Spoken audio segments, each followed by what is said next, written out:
Palakpak sa Panginoon. Praise God, welcome po sa ating first service.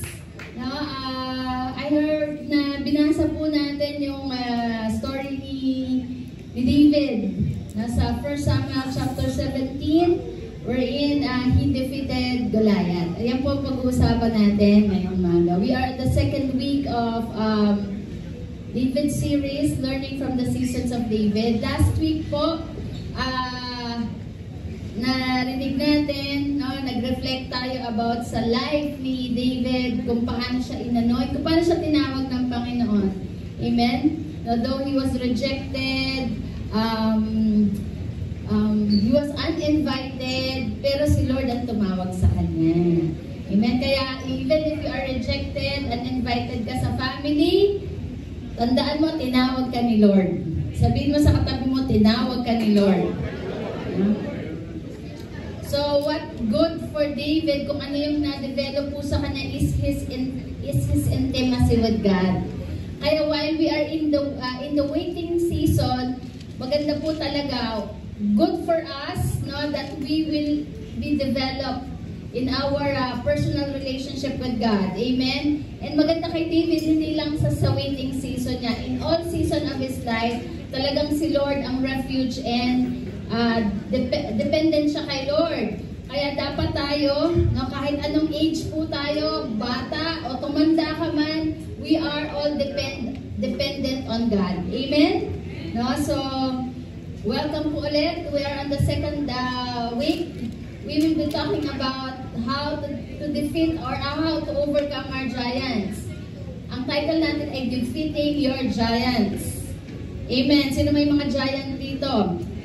We may be facing giants this week, last month, last year. Hanggang ngayon may giant pa rin, no? Whatever it is, tandaan mo, you are designed to overcome. We are designed to overcome. Amen. Sino yung mga giants ng buhay mo? That might be a bill. Giants, no? Giants na mga bill, mga bayarin, giant of finances, narinig ka kanina. No, paulit-ulit, mga giants of finances. Yung boss mo, pwedeng giant din yan, no? Lagi ka pinag-iinitan ng boss mo. O ano kaya, yung mga giants of doctor's report. Sinabi, 2 weeks ka na lang. Okay? So maybe there is a giant in your family or marriage that is trying to attack you. Whatever it is, whatever the giants that you might have, no? Remember, you can defeat that giant because God is with you. Let us once again read yung kanina po na binasa natin.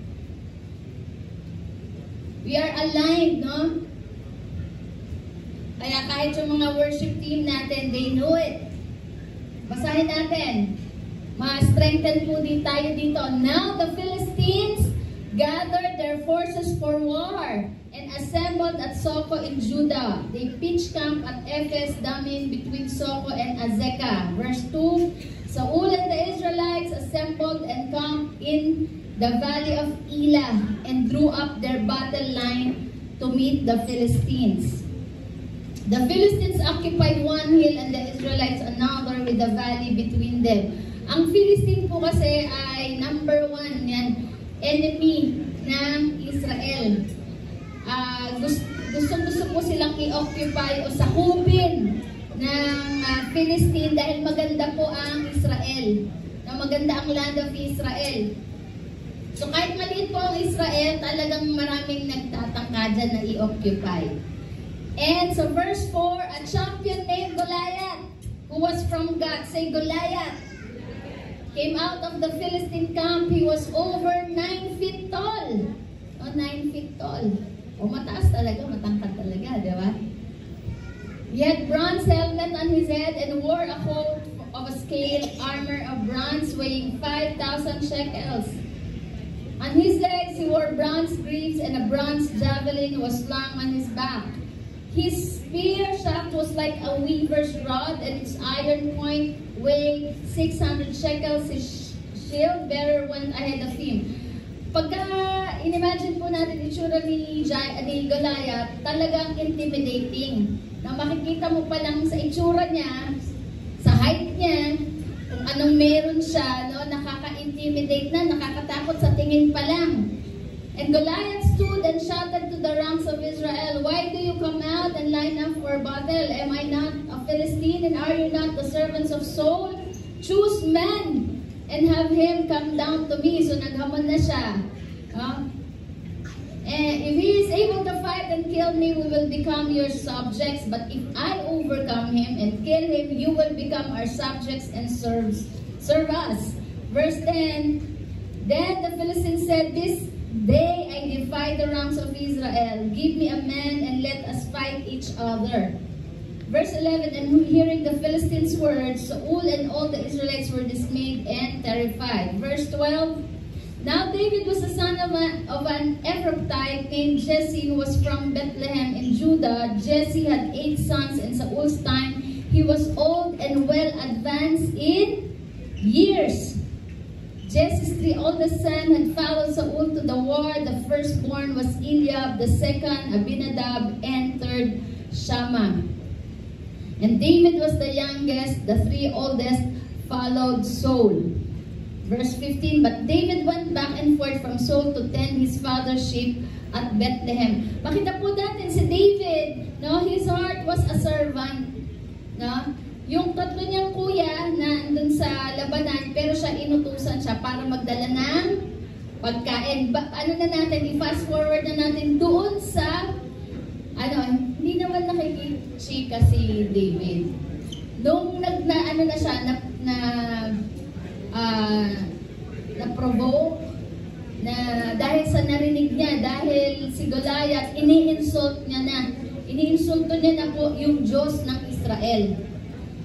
And yung sinabi niya, no, nung nagharap na sila ni Goliath, fast forward, Aliana.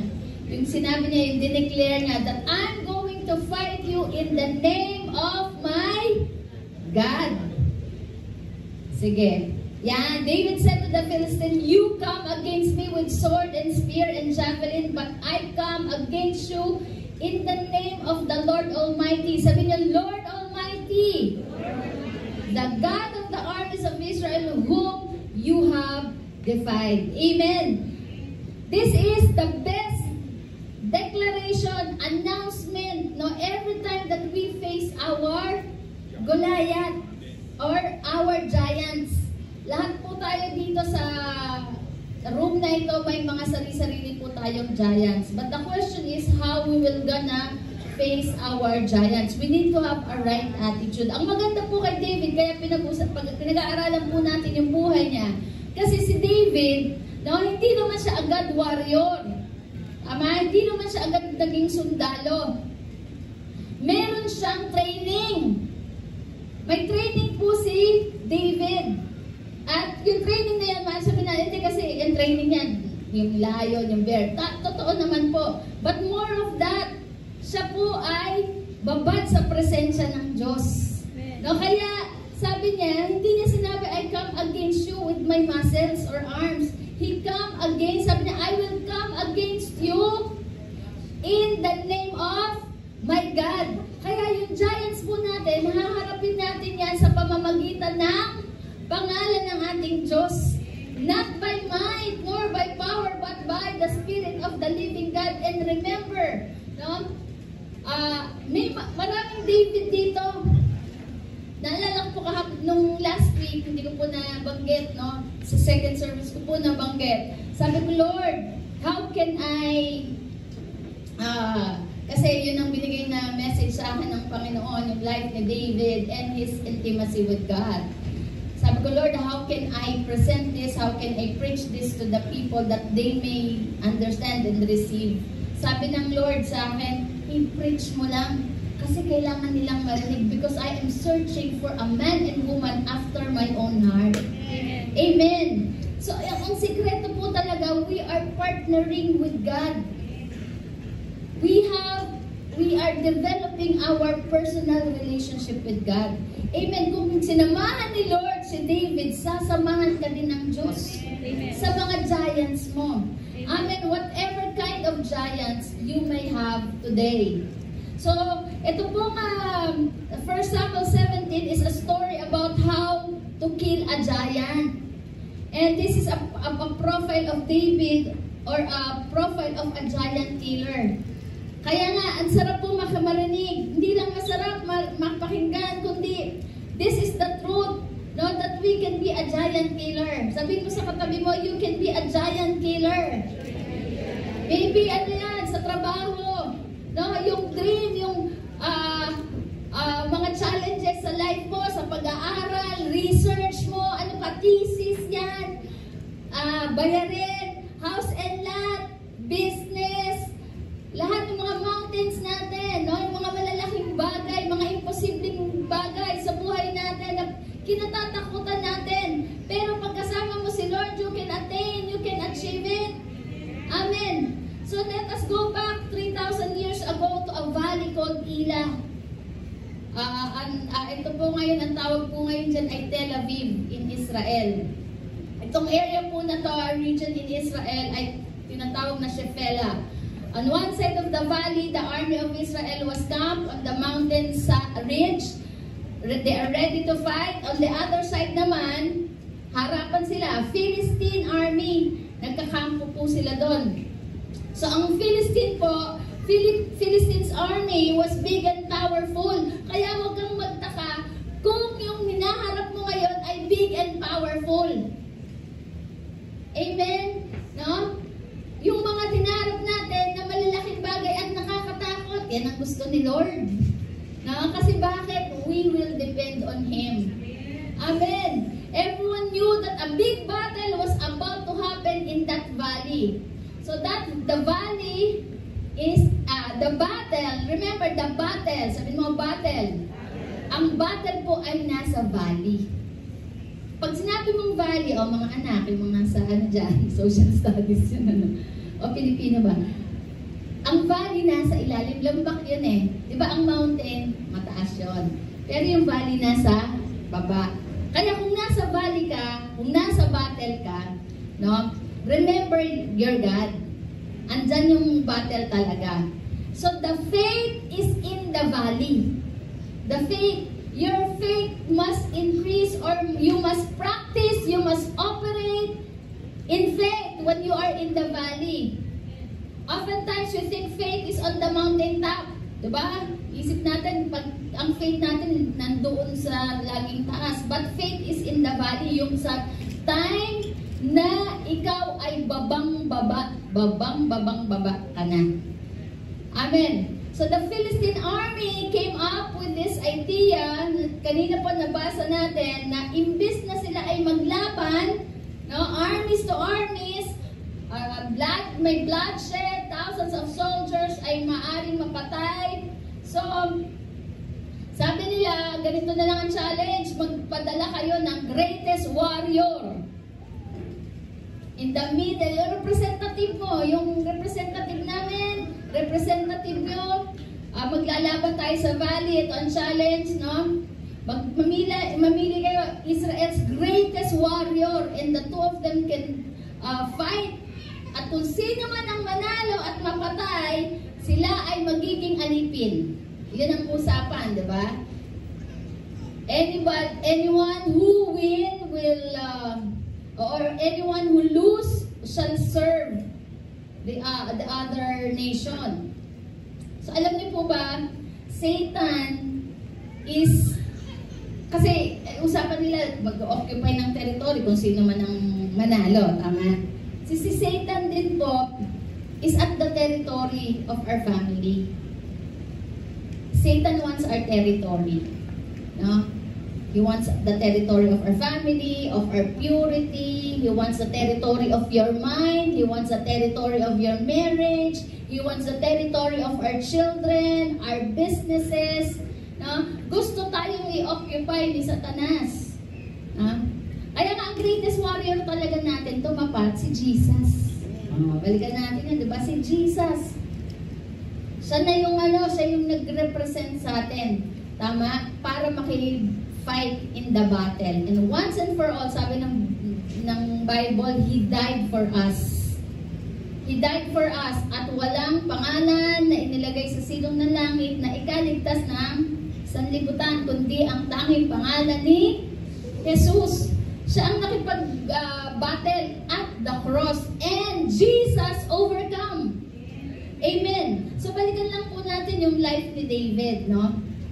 So, ang si Satan, actually, is not just after you in this battle that you are in. He is after the territory of your future children. Gusto ka niyang haharapin or tinetreat ka ng demonyo kasi hindi lang ikaw ang gustong kunin ng demonyo, kundi ang future children and future children's children. The devil wants to take you out, and the moment you start following God, you become a target of the enemy.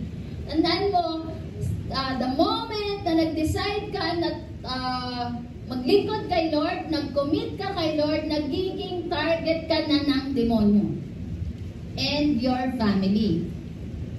So the Philistines sent their greatest giant down into the valley, and his name was Goliath. Ito, si Goliath, ito po, 40 days. For 40 days, namumulit ang mga Philistine. At for 40 days, namumulit po si Goliath, nag-e-insult siya. So Goliath is a picture of temptation. Goliath is a picture of challenges in life. He doesn't just come one day.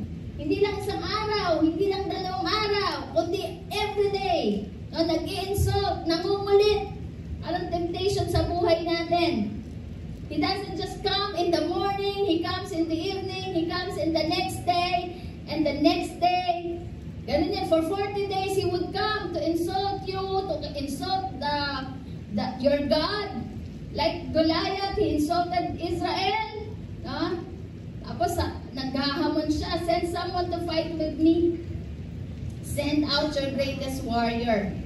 Kaya alam nyo, of course, si Jesus, saan tayo kumukuha ng lakas? Saan tayo kumukuha ng confidence? At the cross, through His blood. Kaya nga, ano ka na overcomer ka na. Because your God, our Lord, overcomes sin and death. Amen. And now, tayo po nire-represent natin si Jesus. We are carrying the power of Jesus. Amen. And now, you are the representative of your family. Kaya huwag kang susuko. Amen ba? Because you are representing your family. You are fighting in behalf of your family. Lalo na kung ikaw pa lang ang born again sa family mo. No? Ngayon pa ba? Kaya ka nagpapatuloy kasi you are representing your family. You are fighting the battle in behalf of your family. Amen? So, in verse 11, it says, when Israel heard this, they were greatly terrified, deeply shaken. Kaya si Satan, tinetreaten ka. No? Tinetreaten ka sa finances, sa sakit, right? And sa mga iba't ibang challenges nangyayari sa family mo, sa relationship, and minsan may bulong pa sa iyo yan kung kailan ka naglilingkod, ngayon ka pa nagkakaroon ng problema. Diba, kailan mo binigay ang buhay mo, doon ka pa nagkaroon ng ganyang klaseng challenge, bubuti pa nung hindi ka nag-commit. So, ganun ang bulong ng demonyo. Basta may bumubulong sa'yo o nagsasabi sa'yo, bakit ka pa naglilingkod? Ba't ka naglilingkod sa Diyos? Pwede naman magsimba ka na lang. Tapos uwi ka na lang. Diba? That comes from the enemy. Kasi hinahadlangan ka mag-commit sa Panginoon. Hello? God is calling out for someone who, sabi ng Bible, diba? To and fro. The eyes of God is searching for someone who will stand between the gap. Ayaw ng demonyo na may tatayo between the gap. Kasi nga maraming maliligtas. Ayaw niya mananalangin ka. Ayaw niya magwiwin ka. Ayaw niya magde-disciple ka. Kasi pag ginawa mo yan, we will occupy the territory. We will advance the kingdom of God. uwi lang, di ba? Hindi tayo nag-invite, hindi tayo nag-win, hindi tayo nagdi-disciple.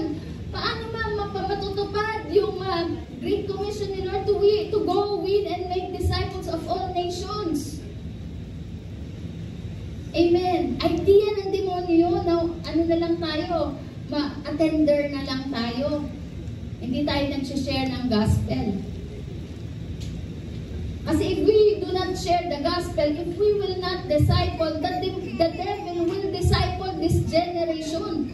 Parang si Goliath lang. Gusto niya mag-occupy ng territory. Hello? Sige, okay lang. Christian ka. Sige, Zimbabwe. Hello? No? Kaya nga, ang great chief commander po natin si Jesus. He gave His own life. Eh kung di binigay ni Jesus ang buhay niya, hindi tayo maliligtas. Hindi maliligtas ang pamilya natin, hindi mapaborn again. Hello? Kuha ba natin? No? Kaya kung may nagdi-discourage siya yung maglingkod sa Diyos, hindi yan galing sa Diyos. Galing yan sa demonyo, galing yan kay Goliath, galing yan sa giant. Amen. Kaya sabi mo sa katabi mo, huwag mo ako i-discourage na maglingkod sa Diyos. Because I am commissioned. I am commissioned for the kingdom of God. Amen. Eh salamat na lang, buti na lang may nag-win sa'yo. May naglingkod. Hello. Buti na lang may naglingkod at nag-commit. At in-invite ka. At ikaw ay naligtas. Not only you, but also your family. Kaya hindi matitigil sa'yo. Ang battle, ang fight, we will gonna advance. Amen? So, sinabi ng isang verse, sa sobrang takot, di ba, ang demonyo bubulong sa'yo para matakot ka. So, ang ginawa ng mga Israelites, nagtago sila sa kuweba. They were hiding from the giants. No, yun ang gusto ng demonyo, magtago tayo. He will make us afraid para hindi natin gawin yung kalooban ng Diyos, yung commission ni Lord. Ang gusto niya, magtago na lang tayo. Huwag tayong laydo lang tayo. Lopin lang tayo dyan. But ang maganda dito, sa story na to, sabi sa verse 12, si David, anak ni Jesse, one of the 8 sons, no? Siya ay parot pa rito kasi nga delivery boy. May grab na pala nun. Delivery boy si David, nagdadala siya ng pizza. Kasi sabi bread with cheese. Di pizza yun, di ba? Nagdadala siya, anak. Ipupull out siya from the flock. Magdala ka ng tinapay, magdala ka ng cheese, no, para pakainin ang mga kapatid mo. And one day in verse 17, nga sinabi ni Jess, puntahan mo ang iyong mga kapatid, bilisan mo. At sumunod, sabihin mo, at sumunod. Yung yung pinapagawa sa'yo ay, hindi siya yung hindi ba highlighted? No? Ikaw ay nasa likod ng itim na kortina. Yung hindi ka naka-highlight. Tama. Pero si David, he was truly a servant. Na kahit anong ipagawa sa kanya o ipaglingkod sa kanya na gagawin niya, ginagawa niya. Hindi siya namimili. Ilagay siya sa flock, alaga, mag-deliver. Okay lang din sa kanya. Pinuhasan ni Saul para tumugtog siya. Kasi siya ay servant by heart. Hindi siya nagko-complain. Amen. Ang totoong servant, hindi nagko-complain sa pinagagawa sa kanya ng Diyos. So, David, obviously, was submitted to his father. Siyempre, no, alam niya na at this point of time, alam niya na siya ang future king. Kasi in-anoint na siya eh. And he could say, hindi na ako pwedeng mag-deliver. I am the future king. Itrato niyo na ako na kayo pala, itrato niyo na akong hari. Walang ganon. He was humble. Amen. No, kaya nga, kahit ikaw pa teacher, nurse, than engineer. Hello? Ay, di pwedeng parang hari-harian sa family. Because you know your future. Hello, humble ka pa rin. And even you are the CEO, and you have the highest salary, still your heart is serving the people. Amen? Parang tahimik. Hallelujah. Say amen. So, David was submitted. He was humble. He did exactly what his father asked him to do. And one of the first thing we can learn about the giant killer is that kailangan you are under authority. Amen? Si David at this time was under the authority of his father. If you want to be a giant killer, if you want to get over who God wants to put under you, you need to get under whom God has put over you. Alam mo yun, kailangan matuto tayo mag-recognize someone who is an authority over us. Amen? Hindi pwede na, katulad nga ni David, no? Future king, pero hindi niya iniisip na mas mataas na siya sa tatay niya. Nagpa-submit pa rin. He allowed his father to speak to his life. Amen. Alam naman natin ang future natin, right? You know your future. You know your future, God has a plan for you. Maaring bata ka pa lang, nag-speak na si Lord, tinawag ka na. Tama? No? Pero si Lord, tinawag ka ngayon, sabihin niya, tinawag ka niya ngayon, meron siyang future plan for you, pero hindi pa yan ngayon. That is for the future.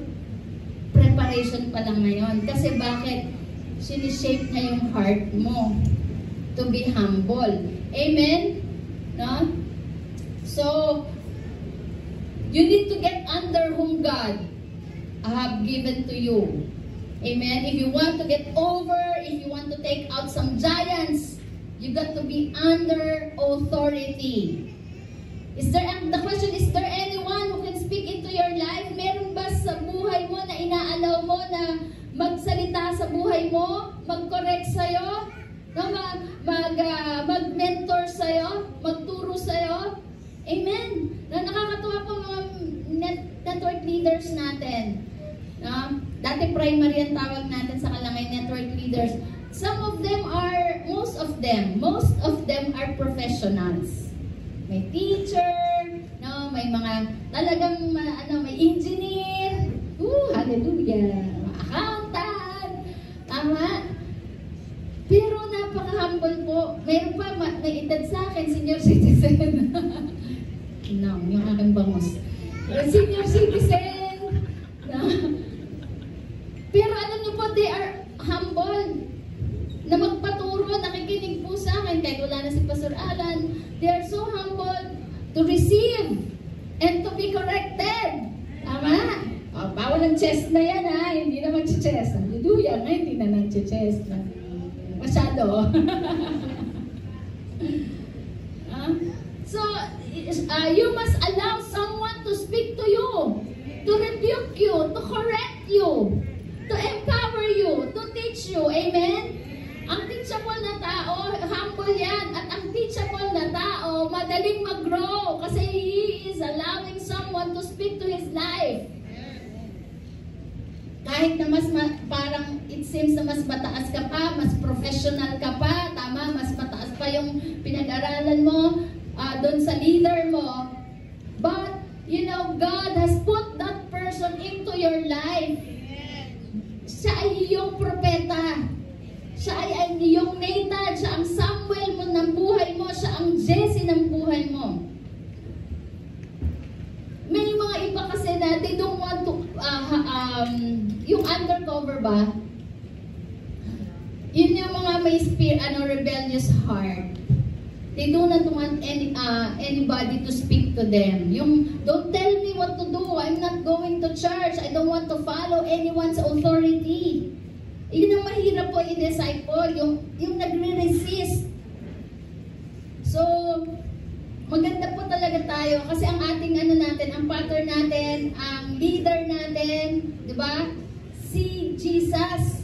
Sabi ng Bible, He was people, even unto death. He followed his Father. Amen. So, you cannot have victory over the things. Hindi ka magtatagumpay sa mga bagay-bagay, sa battle ng buhay mo, kung ayaw mong magpa-under. Ayaw mong magpa-submit. Kaya ang nangyayari ay, going up, going down. Parang na lang, roller coaster. Kasi yung leader mo, na someone who is an authority, gusto ka niyan, papaakyat ka niyan, nagte-take off ka, pero bago ka mag-take off, kailangan talaga magpapa-instruct ka. Kailangan talaga magpapagabay ka. Amen. So David understood how to follow authority. He obeyed his father. He went to check on his brothers. He brought food. And while he was there, eto na si Goliath dumating. No? Doon niya nakilala si Goliath. And he started shouting insults of Israel. Every day na ginagawa niya yan. So as soon as Israelite army heard that, yun na, nagtakbuhan na mga Israelites army, natakot. Pero si David, eto, pagka may presensya ka ng Diyos, if you have the intimacy and relationship with God, your confidence comes from God kahit merong mga nagte-threat sa'yo. Kahit may mga threatening circumstances in your life, threatening people. David, ibahin natin si David, nung narinig niya, kasi nung mga narinig na Israelites, natakot, nagpunta ng kuweba. Pero si David, iba, yung spirit na nasa kanya, no, is very strong because the spirit inside of him is the Spirit of God. Kaya, sabi ni David, sino yan? Teka muna, sandali lang. No? Dala-dala yung tinapay tsaka cheese eh. Sino yan? Sino yung ano na yan? Yung uncircumcised na yan? Dito din na yan, di ba? No?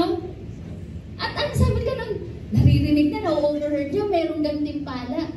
Sabi niya, what will happen to the person? Anong gagawin sa tao na mag-win or ma-overcome yung giant? Ito sabi, chika-chika na. If you kill the giant who is insulting the Israel, there is a reward. Uy, there is a reward, there is a reward. Magbibigay ang hari ng reward. Pakakasalan ang prinsesa. Siyempre, wala namang pangit ng prinsesa. Diba? Maganda lahat ng mga prinsesa. Flawless yan. Alagang-alaga. Magiging wife. At yung buong pamilya niya, libre ng tax. Wow! Magkakaroon ng change sa finances. If you kill the giant, sabi, if you kill the giant, magbabago ang iyong status. Wow! Magiging anak ka ng hari. Ang pamilya mo, yan, di na mabibigatan sa finances if you kill the giant. Ibig sabihin, pag napatay mo ang giant, na-overcome mo ang giant, magbabago ang buhay mo. May reward. Kung haharapin mo yan giant at mapatay mo. If you kill the giant, your whole future and destiny will change. Kaya ang giant hindi tinatakbuhan. Lumabas ka sa kuweba mo. You need to face your giant with the presence of God. So there are giants in this room that if you will kill the giant in your life that is facing by your family right now, it will change the whole atmosphere in your house. Amen. I declare, if you face your giants, and defeat the giant, your whole atmosphere in your family, in your life, will change. Amen? Yung giant of pornography, yung giant of addiction, giant of impurity, giant of debts, if you face it, your life will change. It will change the whole trajectory of your destiny. It will change the direction of your destiny. addiction, if you get rid of that secret sin, that shame, that fear, that worry, that giant haunts you every day. Amen? Huwag mong harapin ang giant ng mag-isa ka lang. You need the presence of God. Kaya nga, babalik pa rin tayo sa prayer. Sa prayer life natin. Because in our prayer, in our worship time, in our devotion, reading the Bible, talking to God, no? The presence of God is being imparted to us. Naalala niyo si Moses nung kinausap niya si Lord sa mountain. Pagbaba niya for 40 days, kinausap niya si Lord dun sa mountain. Pagbaba niya, galing sa bundok. Etong si Moses, lahat ng mga Israelites nagulat. Kasi yung mukha ni Moses nagniningning. Glorious, nagliliwanag yung mukha ni Moses. For 40 days ba naman kausap mo si Lord eh? Wala ka ng ibang kausap. I believe, no? Same principle din sa prayer life natin. The glory of God implies the strength of God. Implies the victory of God. Implies the power of God.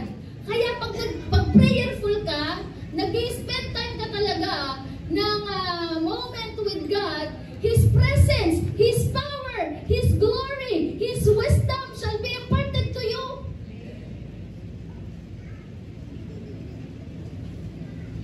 If you just take on that giant, but the devil loves to taunt you, make you think you cannot do it.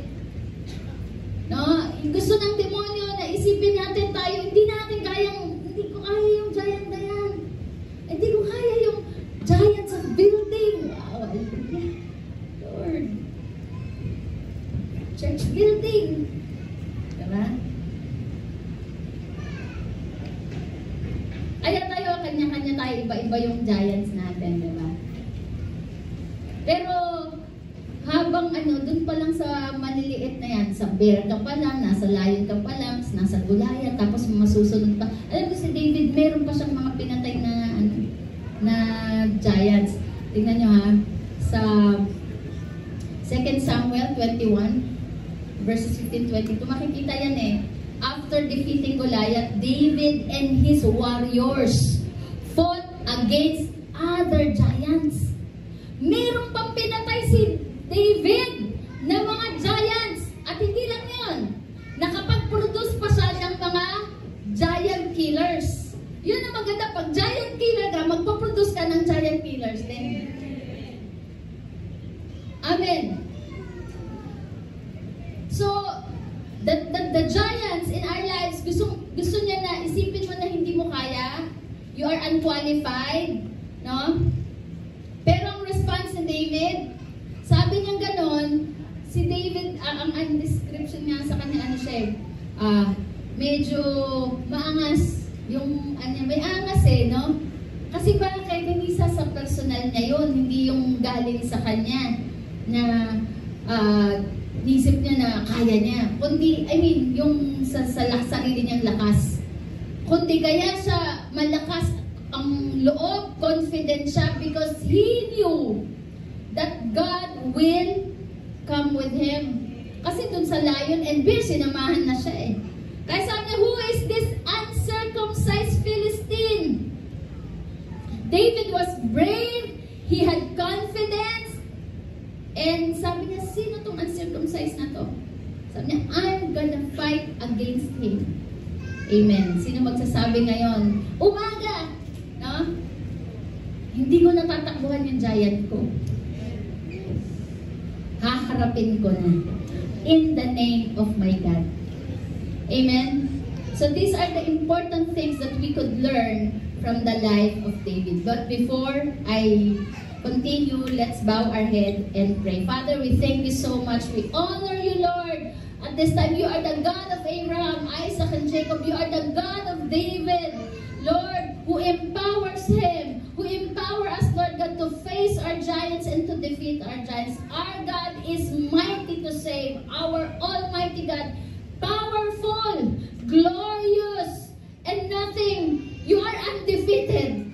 Our God is undefeated. Thank you, Lord. Thank you, Lord. Continue to penetrate it within our hearts, Lord. May we receive that Spirit, Lord God, that comes from your presence. Like David, Lord God, that we long, Lord God, every day in our lives to be at your presence so that we can be confident, Lord God, in facing our Goliaths every day. Thank you so much. This is our prayer in Jesus' name. Amen. Amen. Number 1. Now, David's confidence starts with how we see God. Number 1, know your God. Know your God. See the size of your source. Tingnan mo. Huwag mong tingnan yung Goliath mo. Mukhang malaki siya. Pero tingnan mo yung size ng source mo. Tingnan mo yung pinanggagalingan ng source mo. Ng lakas mo. Learn to see God through His Word. Learn to see God based on what the Bible says about Him. Kaya nga ang Bible po, kailangan talaga nating basahin yan because that is the best reference of who God is. Kaya pag hindi tayo nagbabasa ng Bible, nagiging matatakutin tayo. Kasi ang pinapanood natin yung mga horror movies. No? Yung mga balita. Tama? No, kaya pag nakinig tayo sa mga news, sa mga present na nangyayari, ngayon nga, no, we are so saddened of what had happened dun sa sa Indian airplane. Pero alam nyo, sa perspective natin, merong the saddest picture. Sa akin lang naman to, the saddest picture, the whole family. So, actually, death is not, tayo na saddened. Pero the people who is at rest, actually, as long as you are in Christ, as long as you receive Jesus Christ in your life, death is not, it's not a curse. It is a gateway going to heaven. So yung saddest picture, sabi ko, the whole family. Pero if you are in Christ, you are united with your God. Diba? So pagka napanood mo yun kasi sa Facebook, parang magdadamon ka eh. Tapos matatakot ka. Amen? No, pero pagka binasa mo ang Bible, ang death kasi is no longer it's not a curse anymore if you receive Jesus Christ. Pag wala si Jesus, yun talaga ang nakakatakot. Kasi sabi ng Bible, kapag di mo tinanggap si Jesus at bilang Panginoon tagapagligtas, mapapaimpyerno ka talaga. Because Jesus is the only way, the truth, and the life. No one can come to the Father except through Him. And sabi, walang pangalan sukat natin ikaligtas kundi sa pangalan ni Jesus. Amen. Kaya kailangan secured ka. Sabihin mo sa kapatid mo, tinanggap mo na ba si Jesus as Lord and Savior? But if you receive Jesus as Lord and Savior and you abide in Him, you will not be afraid of death anymore. We will not be afraid of death. Kaya nga kailangan basahin natin ang Bible. Because it is the best reference who God is. Pagka binasa mo ang Bible, madidiscover mo that God is all-powerful. He is sovereign, He is in control, and even life after death, God is still in control. So you need to read the Bible, learn to see God based on what the Bible says about Him. Hello, kaya nga mga young people, kahit mga nanay, tatay dito, basahin po natin ang Biblia, kilalanin natin ang Diyos natin, siya ay makapangyarihan sa lahat. Kapag hindi mo binasa ang Bible mo, magiging matatakutin ka. Kasi konting balita lang, matatakot ka talaga. Pero kapag alam mo ang sinasabi ng Biblia, walang takot siya. Kasi bakit? Ang dependence natin sa Diyos. And our God is dependable. We are secured in God. We are secured in God's presence.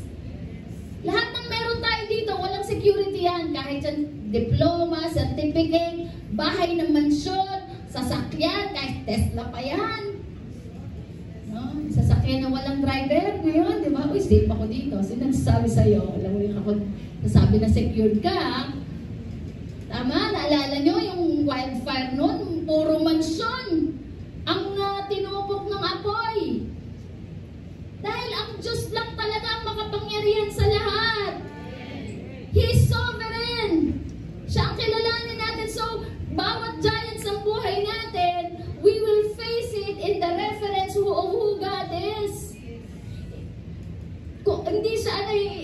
mali yung representative ng hindi pagre-represent kay Lord eh.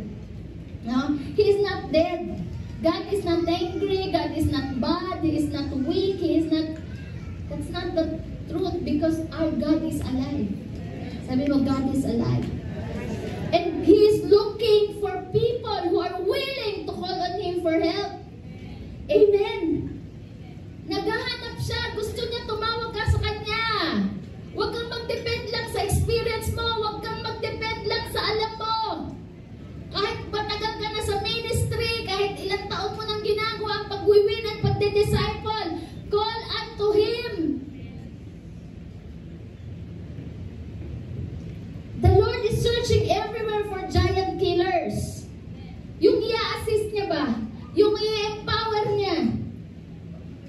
For a new generation who will rise up and say, my God is able. Amen. Declare, my God is able. He is powerful to save. Nothing is impossible for our God. Amen. Sige, palakpakan natin si Lord. Nothing is impossible for our God. That's why we need to learn to see God the way the Bible describes Him. Pag binasa po natin ang Bible, mababago po ang ating pananaw, no, sa ating Diyos. At mababago din ang pananaw natin sa ating circumstances. Not through the fear of feelings, but through God's Word. Amen? No? Number two. Know yourself. Number one is know your God. Pangalawa, know yourself. Mirror what the Word says. Have the courage to see yourself through God's Word. This time naman, kilalanin mo kung sino ka. Ano ba sinasabi ng Biblia patungkol sa'yo? Don't let others define you. Let God define you. Whatever your past is, kahit ano pang nakaraan mo, no? Tandaan mo, ikaw ay kinreate ni Lord, anak ka ng Diyos. Sabi sa Psalm 139 verse 14, you are fearfully and wonderfully made by God. And sabi rin sa Romans 8:37, you are more than conqueror. Amen. Kaya alam nyo, si David, he is more than conqueror. Kasi bakit? Ang nakipaglaban sa kanya si Lord. We are more than conquerors. You are like Esther. Sa sinabi sa Esther 4:14, for such you are born, for such a time as this. You are not an accident. You are not unwanted. You are wanted. You are called by God. You are chosen by God. Kahit hindi ka pinlano ng magulang mo, pero pinlano ka ng Diyos. So know who you are. Kaya ka lumabas sa mundong ito kasi pinlano ka ng Panginoon. That's why speak to yourself like God speaks about you. Huwag mong mamaliitin ang sarili mo. Iba kasi yung yung pagyayabang sa sarili, pagiging prideful. Pero ito based on what God is telling about you. Amen? No? God is with you. Sabihin mo sa katabi mo, God is with us. We need to see ourselves through what God's Word says about us, not what people says to us. Amen? Number 3. Know your perspective. Shift the lens. Yan. Di ba pagka yung ano po natin, camera, ayan, gandahan mo yung camera, dapat malinaw yan, ha, Gelay? Diba? Isi-shift mo yung lens mo eh. Pagka mali ang pag-ikot ng lens, malabo. Yan, kapag malabo po yung lens, pagka hindi tama yung ayos ng lens natin, malabo yung magiging perspective natin sa circumstances, sa life natin. Amen. So, we need to shift our lens. We need to see our circumstances through God's Word. Tingnan niyo po, no? If you can see, laging through God's Word. Kaya nga, hindi po tayo pwede talagang mabuhay na hindi tayo nagbabasa ng Biblia. Biblia. Di ba kayo nagtataka na ang Biblia gusto talagang i-abolish ng demonyo yan? Many times, no? Gusto yan isunugin, no? Ayaw yan papasukin sa mga ibang bansa. Kaya yung sa ibang bansa po, kinakain nila ang Bible, pinupunit nila yan, lalagay nila sa bibig nila, kung saan nila itatago. No? Ayaw ng demonyo na babasahin ng tao ang Biblia. Kasi ang Bible ay katotohanan. Kasi iyan talaga magpapalaya sa atin. Ang sabi sa Bible, ang sabi niya, no? The truth shall set you free. Kapag alam mo kung sino ang Diyos, kilala mo ang Diyos, kapag kilala mo ang sarili mo, at alam mo din kung paano tanawin ang iyong sitwasyon, magiging malaya ka. Eh ayaw ng demonyong lumaya ka. Siya ay a type of Pharaoh na oppressive, no? Ikikip ka niya pero aalipinin ka niya. Didikta niya kung ano yung papagawa niya sa'yo. Pero si Lord, you are created by God. You are His son. You are His daughter. He wants you to set free, to be free. Amen. From any bondages. Ganon tayo kamahal ng Diyos. Gusto niya tayo, malaya tayo. Hindi tayo alipin ng kasalanan. Yung yung gusto kong pumait, pero di ko magawa. Pagka ganun po ang sitwasyon natin na gusto natin pumait, bakit pero di ko magawa? Alipin po tayo ng kasalanan. Pero sa Panginoon lalaya. Amen? How are you looking at the giants in your life? Paano mo tinatanaw ang giant sa buhay mo? No? Kapag binasa po natin ang Bible, makikita natin yung pulang dagat na hati. Sino makakagawa niyan? Nakita na kayo ng dagat? Sobrang lawak niyan, tama? O kahit sino pang, kahit magsama-sama pa ang pinakamalakas na electric fan, hindi kayang hatiin yan. Si Lord lang ang makakahati ng dagat. Tama? Yung wall of Jericho, sobrang lapad po niyan. No? Sobrang laki niyan. Na parang Great Wall of China. Sino makakapagbagsak ng Jericho Wall? Kapangyarihan lang ng Diyos. Ito pa, yung nakipaglaban si Joshua, no? Sa kaaway ng Israel. Maggagabi na eh. Anong ginawa ng Diyos? Pinatigil niya ang araw hanggang sa matapos ang battle. Sino makakapagpatigil ng araw sa paglubog? Si Lord lang. Amen. God is sovereign. That's why giant must fall in your life. You depend on God. Don't let the size of your problem blind you to the size of your God. Huwag mong hayaan na bulagin ka ng laki ng problema mo, na hindi mo na makita ang laki ng Diyos mo. Amen.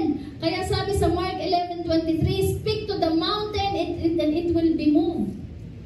Kausapin mo yung problema mo. Ikaw, problema. Babagsak ka sa pangalan ni Jesus. Minsan kasi, yung iba, laki ng problema ko, sis. Ang laki. Parang di ko nakakayanin. Magpapakamatay na ata. Ang problema namin, so mahirap na walang solusyon. No? Tulad natin si David, kinausap niya yung mountain niya, kinausap niya ang problema niya, kinausap niya yung giant. Ikaw, giant, uncircumcised ka, di ba? Sino ka magsasalita laban sa Diyos ko at sa tao ng Diyos? I'm gonna fight against you. Amen? What looks impossible in your life right now? Start declaring God's promises over it. Huwag mong sabihin mahirap ang problema, wala nang solusyon. Dinideclare mo kasi. Kung anong dinideclare mo, yun ang pinaniniwalaan mo. Basahin natin ang Biblia. Para yung Biblia po ang reference natin sa pagharap natin sa giant. Hello? Yung mga anak, sa family, yung problema, hindi na magbabago. Tagal-tagal ko lang pinag-pray-prayin. Huwag ganun. Sabi mo, ikaw, Satanas, wala kang karapatan sa buhay ng mga anak ko. I fight against you in the name of my God. Naalala niyo yung sa yung ba yung movie na yun? Yung War Room. Yung War Room, di ba? Tumayo siya dun sa sa pakihanap nga yung movie na yun. Yung clip na yun, yung wife, sabi niya, kinausap niya, you Satan, you don't have the power over my family, over my marriage, get out! Get out of my house, get out of my home. This is the territory, this is the place of God. We belong to God. Amen. Declare the power of God over your life. Amen. No? Kasi hindi tayo mag-ooperate sa emotion. Kahit natatakot ka, syempre emotion yung takot, di ba? Pero hindi yun ang reference mo. Ang reference mo ay ang Word of God. Because that is the truth. Yung emotion po, hindi po yan stable na reference na pagkukuha. Kasi nagva-vary. But the truth always stands forever. Sabi, heaven and earth will pass away, but His word will remain forever. Kaya ang Word of God ang basis natin. Amen? Kaya read the Bible so that you will have a right lens in your situation. Know your perspective. Kaya yung mind po natin, i-shape po natin yan sa pamamagitan ng pagbabasa ng Biblia. Ang Old Testament po, napakasarap pong basahin yan kasi nandyan mo makikita kung paano sinamahan ni Lord ang mga ordinaryong tao na katulad natin. Pero nakagawa ng himala. Si Daniel, tinapon sa leon. Hindi kinagat. Hindi kinain. Tama? Si Lord lang makakagawa nun. Amen? Ano pa? Si Shadrach, Meshach, Abednego, tinapon sa fiery furnace. Kaya nga hindi masasabi, hindi, kaya nung time na yun, balik na nakita, hindi, kaya nung time na yun, hindi kasi gutom yung leon, kaya hindi kinain si Daniel. Hindi, kinuha si Daniel, tinapon yung mga nag-accuse kay Daniel, yun ang nilapa. Ano pa yung fiery furnace, Shadrach, Meshach, Abednego. Matindi yun, naglalagab-gab, yung nagtapon kay Shadrach, Meshach, Abednego, namatay dahil sa sobrang lakas ng apoy. Pero si Shadrach, Meshach, Abednego, hindi man lang nag-amoy usok. At hindi lang yun, sinamahan sila, the fourth man. Umiikot-ikot sila, 3 lang sila, pero naging 4. Those are not coincidence, it is the power of God. Amen. So know your perspective, read the Bible. Madami kang makikita, madami kang mawi-witness dyan, no? Nakapangyarihan ng Diyos nag-manifest.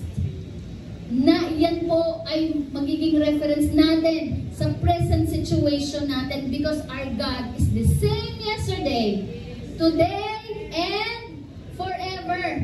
Amen. And pang-4, know your identity. Whose you are shapes who you are. Kanino ka belong? Know who you are by knowing whose you are. Hindi ka lang belong sa isang bansa, sa isang bayan, o sa isang politiko, tama? O sa isang organization na makapangyarihan. We belong to God. David, noong time po na yun, no, sabi ni David, ako po lalaban. Ako ang lalaban. I'm gonna fight with this giant. Narinig siya ng mga kapatid niya. Sabi niya, ang yabang mo talaga. Grabe ng mga kapatid niya, no? Dinala na nga sila ng tinapay, tsaka keso. Talagang ininsulto pa si David. Ikaw sabi niya, arugante kayo, umuwi ka na. Sabi niya gano'n. Ganyan ka naman palagi. Gano'n, no? So actually yung insult hindi lang galing kay Goliath galing sa sarili niyang mga kapatid. Minsan po gagamitan ng demonyo no? Yung lumalapit sa puso natin, iinsultuhin tayo, iinsultuhin yung ating pananampalataya, iinsultuhin yung ating paglilingkod sa Diyos. Ayun ang ginawa nila Abinadab eh. David, hindi niya pinano yan, in-ignore niya yung mga insult ng kanyang kapatid because he knew who he was and whose he was. Hindi niya pinansin. Kasi tingnan niyo po, hindi lahat ng tao makakaunawa sa commitment natin sa Diyos. Hindi lahat ng tao makakaunawa sa pananampalataya natin sa Diyos. Pero kapag kilala mo ang iyong identity, and alam mo kung kanino ka belong, you will just simply ignore the negative words coming from other people. Dahil kilala mo kung sino ka eh. Amen? Wala nang nakakabasa ng puso ng tao, kundi ang Diyos lang. Diba? Kaya kahit ano pa sabihin ng tao patungkol sa'yo, ako personal experience, maraming ganun. Pero I'm not bitter sa mga taong dinaanan ko na, kasi ano yan, growth ko yun eh. It's a process. Pero, ito yung kaisipan natin ganito. Si Lord nakakakilala sa akin. God knows my heart. I'm not perfect, but God knows the intention of my heart. Yun ang maganda. No? Kahit na magtapunan ka pa, batuhin ka ng anumang negative, walang ibang nakakaalam ng totoong laman ng puso mo, kundi ang Diyos. And you know whom you belong. Alam mo I'm doing this not first and foremost, primary reason why I'm doing this because of God. I belong to God. I am a child of God. I am a servant of God. And that is enough. Kahit na i-judge ka ng tao, according to what they are seeing, tama? You belong to God eh. And that is enough. Kaya in-ignore na lang ni David yun. Kasi ganun sila ni Lord eh. Na? Intimate sila ni Lord eh. Hindi naman alam ng tao eh kapag yung silang dalawa na lang nag-uusap ni Lord, tama? Na? Hindi alam ng tao yan. Kaya ignore the negative. The negative words. Some people are very opinionated. Sometimes we talk about somebody that we do not fully understand. So, wag kang maging bitter sa tao. Basta ang importante, kilalanin mo kung sino ka at kung kanino ka. Amen? So, people may know your past, but not your destiny. Minsan naman, ginagamit nila yung nakaraan mo. O ikaw, dati kang babaero, dati kang sugarol, dati kang adik, ganito ka, ganyan ka, di ba? Yes, they know our past, but they do not know our destiny. Only God. So your identity is not in your mistakes. Ang identity natin ay hindi doon sa pagkakamali natin sa nakaraan, hindi din sa background natin ng ating family, hindi man tayo galing sa perfectong pamilya, maraming kapalpakan ng ating pamilya, hindi yan ang identity mo, and even your finances, that is not your identity. Your identity, our identity is in Christ. We are redeemed, we are restored, we are saved. Your identity is in Christ. Don't waste energy fighting unnecessary battles. Kaya nung sinabi ko, yabang-yabang mo, umuwi ka na, arrogante ka, ganyan yung sabi ng kapatid eh. Na? Puro negative yung sinabi kay David, imbis na supportan, kapatid nila yun eh. Diba? Imbis na i-cheer, i-encourage, sabi niya, uwi ka na. Napakayabang mo, uwi ka na. Pero hindi nakipagtalo si David. Hindi siya nakipagtalo. Because he didn't waste his energy fighting unnecessary battles. Kaya alam niyo, naalala ko yung sinabi ni Pastor Alan sa atin na sabi niya, choose your battle. Because there are battles that is not worth fighting for. Amen? No? Do not quarrel, do not fight against your family members. Huwag kang makikipag-away sa magulang mo, sa kapatid mo, sa asawa mo. Sabi ng Bible, ano sabi ng Bible? Our battle is not against flesh and blood, but against spiritual forces of this world. Amen. Ang gusto-gusto ng demonyo, yung makipag-away ka. Yung makipag-away ka sa kapamilya mo. Tama? Choose your battle. Kahit na tapunan ka, batuhan ka ng negative. Sabihin mo, this is not worth fighting for, this battle. Hindi yan. Kaya nga may kanta na, this is how I fight my battle. This is how I fight my battles. This is how... Sa prayer. Sa prayer, sa fasting. Amen? No? Nalala ko po nung medyo, bago pa lang ako noon, nasa Bible school ako, tatay ko lang, pag naglalasing ko, lagi niya ako naaway. No? Pag nalalasing lang naman. Pero pag hindi nga siya nalasing, sweet siya. Pero alam nyo, the Lord teach me. Dati, ano ko talaga yung napaprovoke ako eh. Pero sabi ng Lord sa akin, hindi ganyan. Pagka lalasing tatay mo, anuhan mo, timplahan mo ng mainit na kape. Adi, yung black coffee, tapos yung maligam-gam na tubig. Kung punasan pa siya. Choose your battle. Amen? No? Don't waste energy fighting unnecessary battles. Know the real enemy. And the real enemy is the devil, not people. Sabihin mo nga sa katabi mo, the devil, hindi ako. Kaya kung may nakikita ka, sabihin mo sa kanya, kung may nakikita kang mali, hindi maganda sa akin, ipag-pray mo ko. Kung may nakikita kayo kay Pastora Sara na hindi naman ako perfect, di ba? You pray for your pastor. Kung may nakikita ka sa mga leaders na imperfection, you pray for your leaders. Amen. Huwag natin i-chismis. No? Huwag din natin kalabanin, magsasalita ng pangit. No? Kasi si Lord, sabi, touch not the anointed one. Kaya si David, hindi niya ginalaw si Saul eh. Alam niya. No? Anong ginawa niya? Pinaglingkuran niya pa rin. He gave the battle to the Lord. Amen?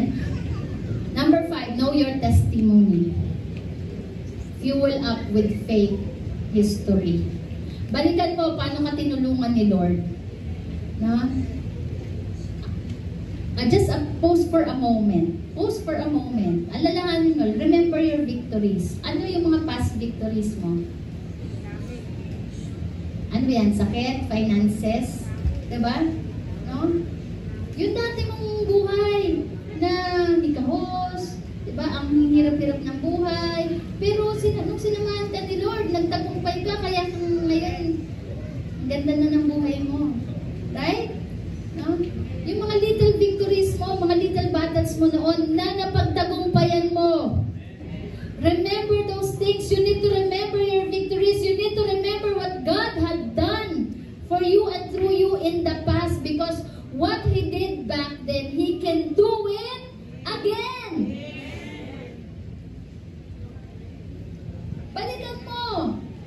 Si David, he received a lot of discouragement that moment. Yung mga kapatid niya, mula kay Goliath, sa kapatid niya, at ito kay Saul, sabi niya, I'm gonna fight. I will be the one to fight the giant.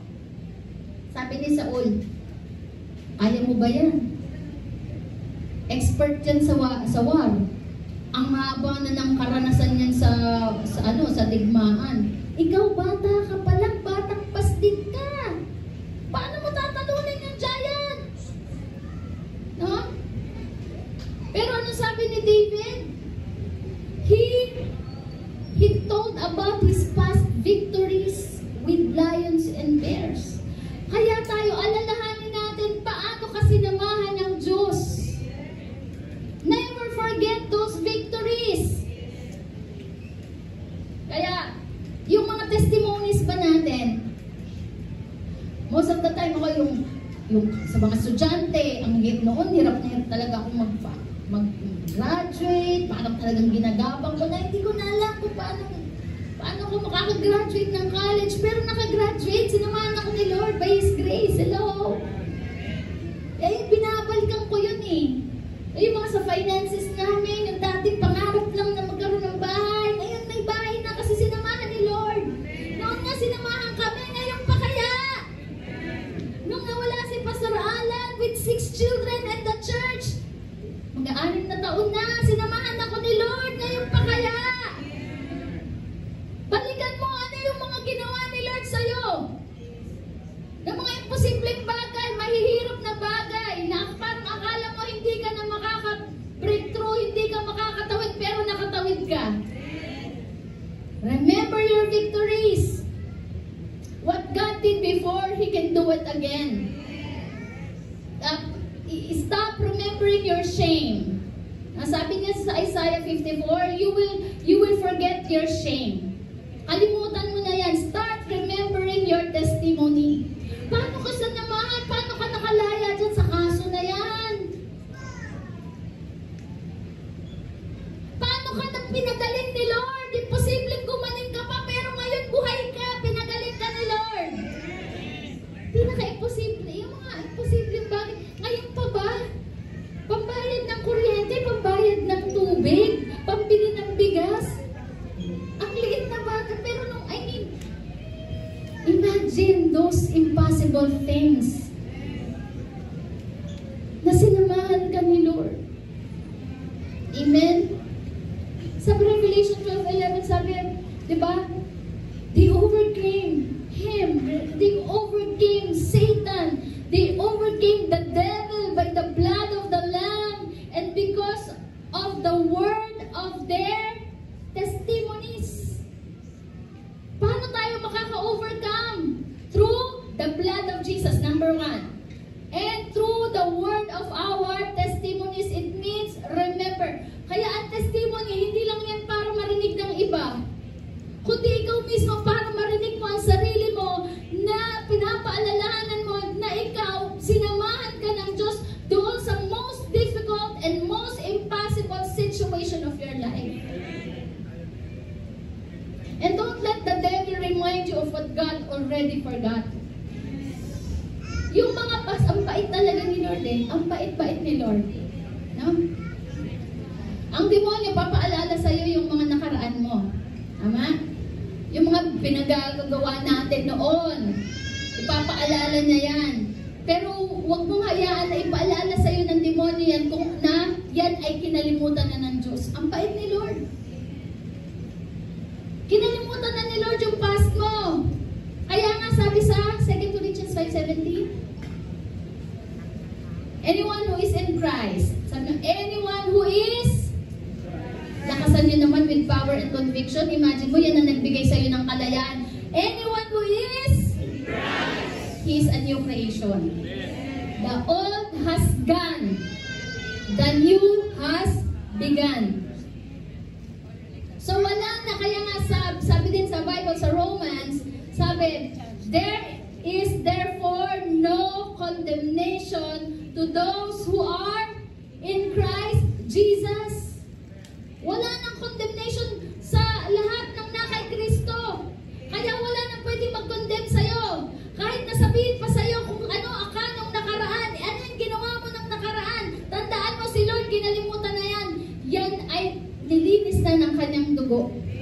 Ang mahalaga kung yung ngayon, kung ano yung pinagagawa sa'yo ng Diyos, kung ano ang plano ng Diyos sa future mo at sa future ng pamilya mo. Amen. I-declare po natin, I'm still standing, still breathing, still believing.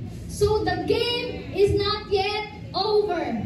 Amen. Hallelujah. Sabihin mo sa katabi mo, hindi pa game over. Kahit sinasabi ng demonyo, yari ka, lagot ka na. Pero the game is not yet over. But in the spiritual realm, if you believe and if you fight, it is done. In the name of Jesus. Amen. Para kay Lord, victorious ka. Yun ang tingin ng Diyos sa'yo. Mananagumpay ka. Kasi ang lahat ng nananampalataya kay Kristo ay mananagumpay. Kaya nga, hindi lang sa sarili nating lakas, talino, attainment, achievement, hindi yan. Kay Lord tayo. Kaya tayo mananagumpay. Amen? No, hallelujah. Kaya ipat mo yung back mo sa inyo, mananagumpay. Hallelujah, I am victorious. Praise God. And number 6, know your voice. Talk back to the terror. Know your voice.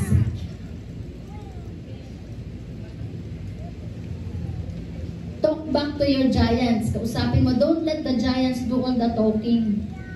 Kausapin mo yung giants mo. You need to take control of the valley. Take control of the problem. Take control, ulitin ko, say amen, take control of the problem. Amen. Because you are a problem solver, katulad ni David. You know, use your greatest weapon. And your greatest weapon is praise. You shout a hallelujah. Amen. Because the battle belongs to the praisers. The battle belongs to the men and women who refuse to shut up. Kapag nandun ka sa battle, nasa yung giants mo talagang tinetreten ka, magpatugtog ka ng malakas na praise and worship. Anuin mo, i-occupy mo yung buong kwarto, i-occupy mo yung buong tahanan nyo, palakasin mo. Yung worship song, yung praise song, walang pwedeng negative dito. Papuri lang kay Lord. Declaring the goodness, declaring the power of God.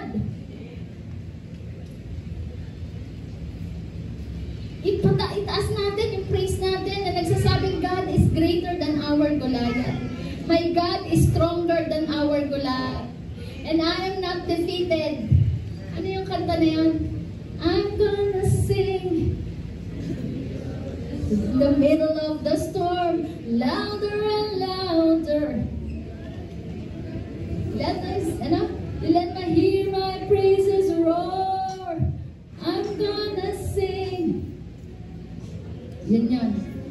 Mamaya kantahin natin, amen? Pero ang demonyo, he will try to whisper in your hearts when you are vulnerable. Pero pag vulnerable ka, yung ano exposed ka sa pressure. Sino dito yung nape-pressure ka na? You are vulnerable. Yung parang isang pirma ka na lang, talagang bibigay ka na. Buksan mo yung yung MP3 mo, yung radyo mo. Right? Buksan mo yung music, yung praise, lakasan mo. Sabayan mo. Isigaw mo. Until the faith is increasing. Amen? Yung faith ang i-increase, not the fear. Increase your faith. Sabihin niyo sa katabi, increase your faith. Shout it out. Woo! The enemy wants to silence your voice. Gusto ng demonyo, ipipi ka eh. No? Pero, isigaw mo yung praise mo, yung identity mo, kung sino ka, kung sino ang Diyos. Kaya nga si David, no, spoke back to Goliath. He declared God's power in the face of the threat. Yun naman, basahin natin yun, no? Aliana, pakihanap, 1 Samuel chapter 17. Sabi sa Proverbs 18:21, life and death are in the power of the tongue. Ulitin ko, life and death are in the power of the tongue. Kung ano tinideclare mo, kung anong sinasabi mo, it will manifest. What you confess is what you will possess. Control the narrative in your body. Don't let fear have the mic. Huwag mong hayaan na yung takot ang humawak ng microphone ng buhay mo. Declare God's promise over your life. Amen. Basahin po natin, sabi niya, you come against me with sword and spear and javelin, but I come against you in the name of the Lord Almighty, the God of the armies of Israel, whom you have defied. You see, kinausap niya si Goliath. Sabi niya, the God of the armies of Israel. over to me, wow, hallelujah. This day, you Goliath, you giant, you will be handed over me. I'll strike you down and cut off your head. Ang ganda. Dineclare niya, pupugutan kita ng ulo. Kahit 9 feet tall ka pa, hindi kita abot, pero God will make a way. Pupugutan talaga kita ng ulo. Mamaya, tingnan natin. Pupugutan pa ni David ng ulo si Goliath. Today, I will give the carcasses, yung body mo, dead body of the Philistine army to the birds of the air and the beasts of the earth, and the whole world will know that there is God in Israel. Alam niyo po, itong lahat ng dineclare ni David nangyari.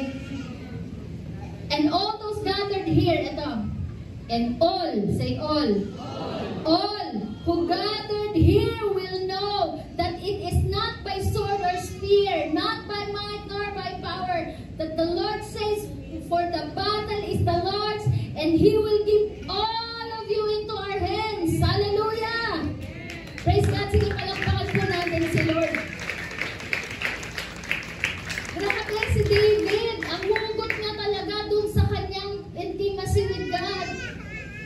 In God's presence. Bakit siya may nasabi ganun? Kasi kilala na ang Diyos. He declared God's promise over your life. I'm not defeated. Sabihin mo, I am not defeated. My God fights for me. And the battle belongs to the Lord. Hallelujah. And number 7. Know your timing. Strike while the giant talks. Dalawa, ha? Attack the giant. Sabi mo, attack. Attack the giant quickly. Because the longer you wait to attack the giant, the bigger he gets. No, pag pinatagal mo pa yan, dinilay-dilay mo yan, matatakot ka pa, parang mukhang malaki pa yung giant mo. No? So, attack the giant quickly. The longer you get in that addiction, no, in that problem, it becomes bigger. Kaya that same day, hindi niya ginawang, sige, bukas na lang, next week na lang, teka muna, papalakas muna ako dito. Hindi, that same day, hinarap po ni David si Goliath. Amen? He didn't wait for years. Hindi niya sinabing, papaano muna ako, papalaki muna ako ng muscle, papatanda muna ako bago ko harapin ko si Goliath. No? Hindi rin siya naggawa ng appointment, kundi sumunod siya dun sa conviction niya. Amen? Binaback up pa na siya, ramdam na binaback up pa na siya ni Lord. Ito na yung timing. Alam mo yung right timing, alam mo yung binaback up ang ka na ni Lord. At sinasabi niya, go! Do it! Do it! Strike it! David did not delay. Sabihin mo po na delay. Do not delay your faith. The same day he heard Goliath and saw God, he acted. Delayed obedience becomes disobedience. Amen. Kasi Lord, may timing yan. Pagka alam mo that the power is in you, He is strengthening you. Attack. Do it. Because the longer you wait to confront sin, fear, or bad habits, the bigger they get. Don't play with the problem. Confront it now. Sabihin mo sa katabi mo, confront. Ephesians 5:16, make the most of every opportunity because the days are evil. That's why, anong ginawa ni David? He ran into the battle.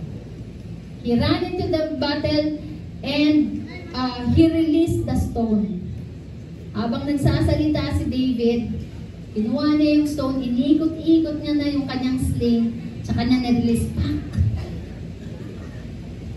Ang ginamit niya, sling and stone. Pero yung direction ng stone, si Lord. Na kay Lord ang direction ng stone. At bullseye doon sa noon ni Goliath. Hello?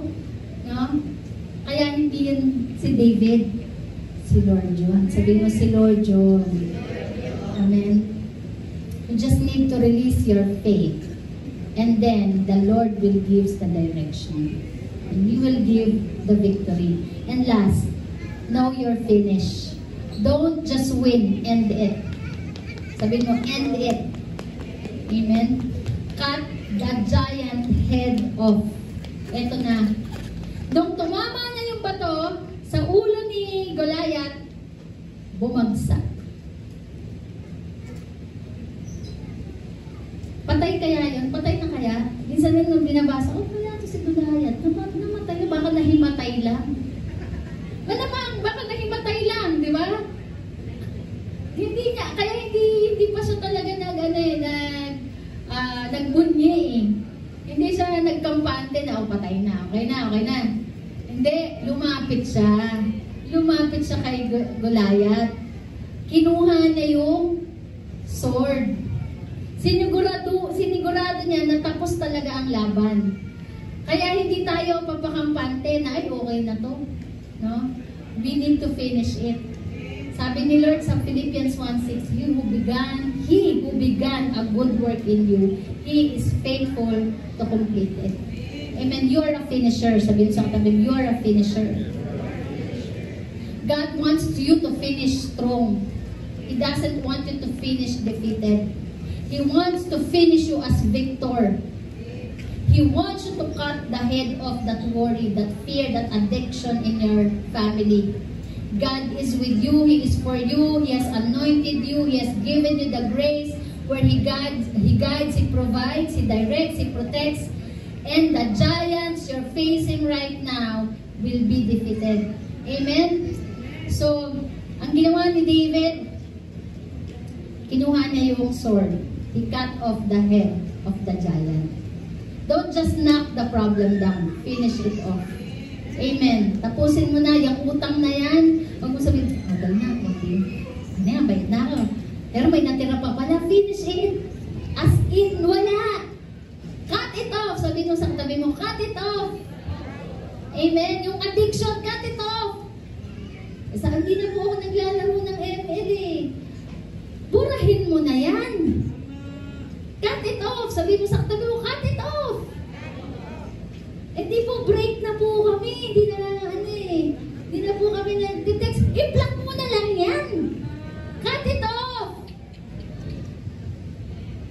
Mahina. Cut it off. Sabihin mo sa young people na katabi mo, cut it off. Huwag mo lang basta i-break. Huwag lang basta iwag i-text. I-block mo na lang. Amen. Hindi naman sa bitter ka, pero kinat off mo na ka talaga. Amen? God doesn't want you to survive. He wants you to conquer. Amen? No? So sabi sa 2 Timothy 4:7, I have fought the good fight of faith. I have finished the race. Finish the race. Finish the battle. Amen? Whatever the battle you are facing, finish the battle. David used Goliath's own sword. Ano yung pinangputol niya? Espada.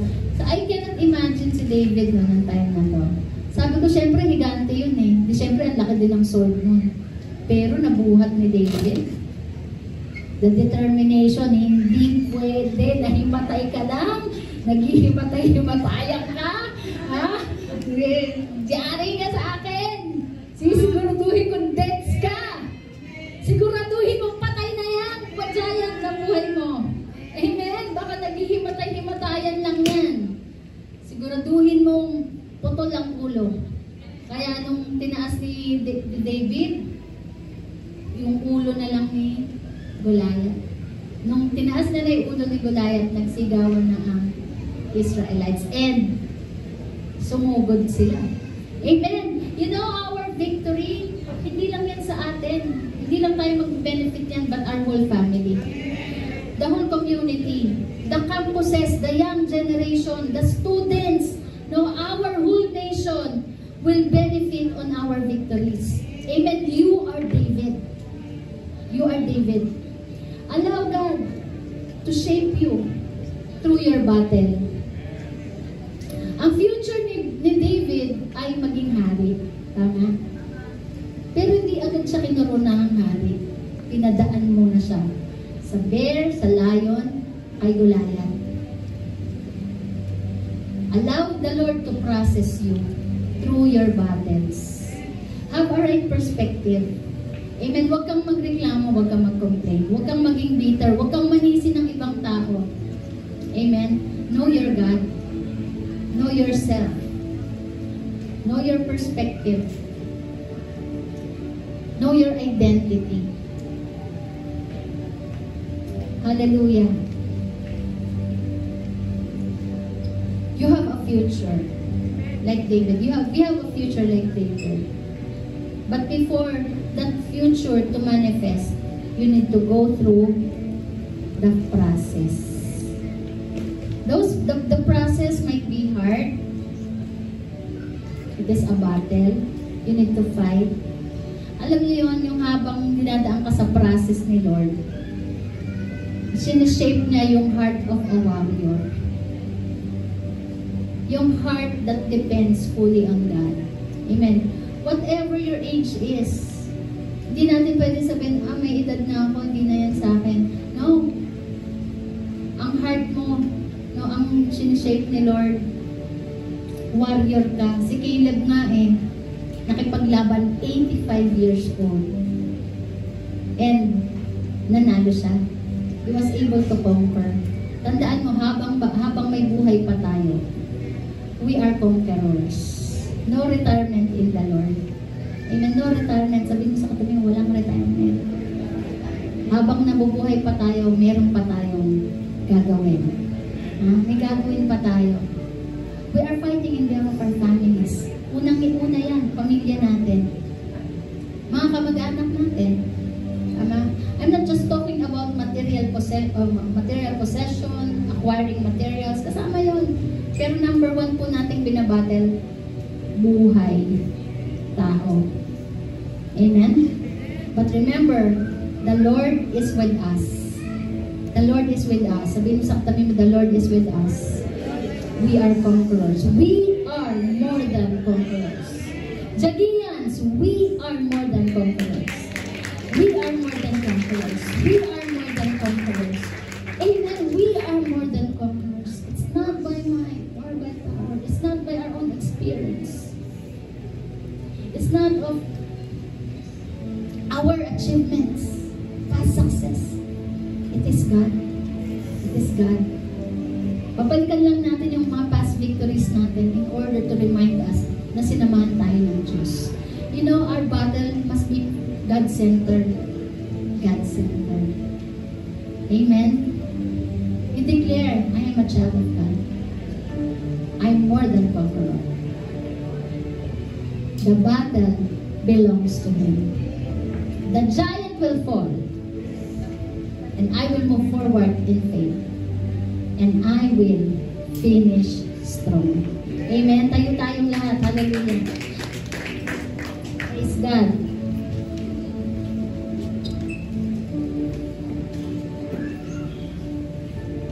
Awitin natin yung shout a hallelujah. Amen. The Lord wanted to strengthen you. Alam ni Lord, inalaw ni Lord yung mga giants sa buhay mo. Hindi yan aksidente. May plano si Lord. May purpose si Lord kung ba't may giants ka ngayon. Because He trusted you. Kung paano malaki tiwala sa'yo ng Diyos, pagkatiwalaan mo din ng Diyos. Amen. Hallelujah. And kung humihina ang loob mo, balikan mo yung past victories mo. Kung paano kasi sinamahan ng Diyos. That yung giants mo ngayon, pwede finances, sa family, salvation ng family members, no? Sa work, yung boss, pwedeng ministry, anything that threatens you, anything that intimidating, anything that is impossible. That might be sickness, but remember, our God is able. Amen. He is the same yesterday, today, and forever. Lahat ng nagtitiwala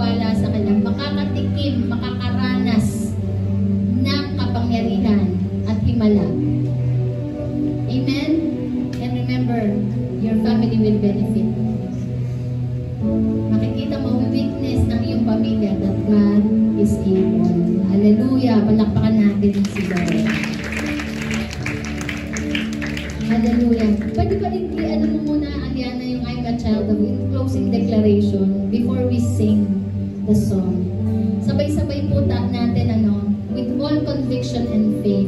Amen. There is power in confession. There is power in tongue. Life and death is in the power of tongue. So declare who God is, who you are, your identity, whose you are. Declare your future. Amen. At the count of 3, let's declare. 1, 2, 3. I am a child of God. Amen. I am more than a conqueror. The battle belongs to the Lord. The giant will fall. I will move forward in faith. And I will finish strong. Hallelujah! Hallelujah! Hallelujah! The battle belongs to the Lord. The battle belongs to God. Hallelujah! As David says, I'm going to face you in the name of my God. In the presence of my God. Hallelujah! Come on, raise your praise to Him. Let us raise our praises unto Him. There is power in our declaration. Hallelujah means praise the Lord. Hallelujah means praise the Lord. Hallelujah! Thank you, Lord. Thank you, Lord. Come on. Defeat your giants today. Focus on God. Hallelujah. Hallelujah. In the presence of my enemies. Yes, Lord. I raise a hallelujah. Louder than the unbelief. I raise a hallelujah. Our weapon is a melody. I raise a hallelujah. Heaven comes to fight for me. I'm gonna sing. I'm gonna sing in the middle of the storm. Louder and louder, you're gonna hear my praises roar. Up from the ashes, hope will arise. Death is defeated, the King is alive. I raise a hallelujah. Yes, Lord. Lord, I've been singing. The giant killers are arising in this place. I raise a hallelujah. I will watch the darkness flee. I raise a hallelujah. In the middle of the mystery, I raise a hallelujah.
At yung mga kapatid ko na nandito, no?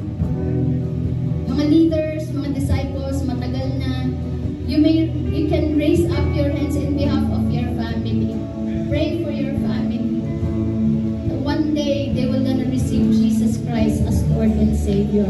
Wala po tayong security sa mundong ito. The money, the material possessions, the position, any achievements, they cannot give us eternal security, only Jesus. Eternal security can only be found in Jesus. Let us pray.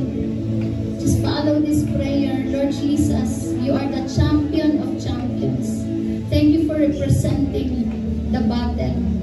I believe in you, Jesus, that you died on the cross. And I confess that you are Lord, and now you are my Savior.